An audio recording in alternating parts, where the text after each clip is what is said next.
Ces points blancs constellent la carte postale écossaise. C'est grâce à leur laine épaisse que les moutons y affrontent le rude climat du Nord. Une laine rêche, aujourd'hui boudée par l'industrie textile. Mais en laboratoire, des scientifiques ont peut-être trouvé la solution pour faire rivaliser la laine écossaise avec les plus beaux cachemires. Dans cet élevage au nord d'Édimbourg, c'est jour de tonte pour les moutons, déshabillés en quelques minutes. C'est nécessaire pour leur santé. Vous imaginez porter un gros pull en laine quand il fait chaud? Mais toute cette laine ne vaut presque plus rien. 70 centimes d'euros par toison, même pas de quoi payer les tondeurs de moutons. Le prix n'arrête pas de baisser, ça nous coûte plus que ça ne rapporte. Alors certains bergers brûlent la laine. C'est tragique, c'est une ressource naturelle qu'on devrait mieux utiliser.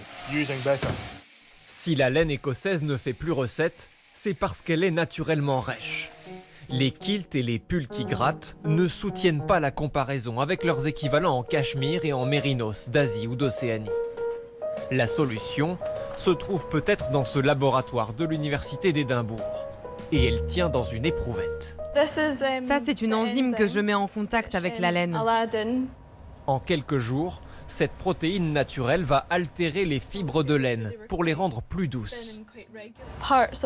Vous voyez ces parties de la fibre qui s'en vont?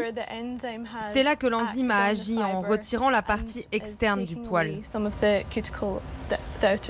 L'épaisse fibre de laine écossaise est maintenant presque aussi fine qu'une fibre de cachemire. C'est une nouvelle philosophie qui consiste à faire de la chimie durable. On veut utiliser ce que la nature nous donne. Certes, les tissus synthétiques sont formidables, mais nous préférons utiliser des ressources naturelles. Et l'Écosse attend beaucoup de cette découverte. Comme cette jeune entreprise qui redonne vie à des métiers à tisser centenaires. Claire Campbell veut remettre le traditionnel tartan écossais au goût du jour.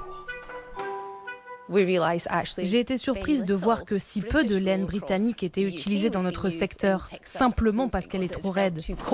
Plutôt que d'importer sa laine mérinos d'Australie, elle compte sur la recherche scientifique pour l'aider à se fournir en laine localement.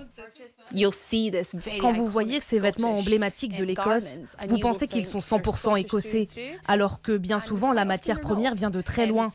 En tant que petite entreprise, pour nous c'est un devoir d'être plus honnête et transparent.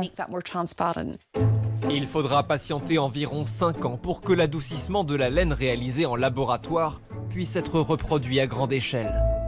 35 000 bergers espèrent voir enfin renaître l'industrie de la laine écossaise.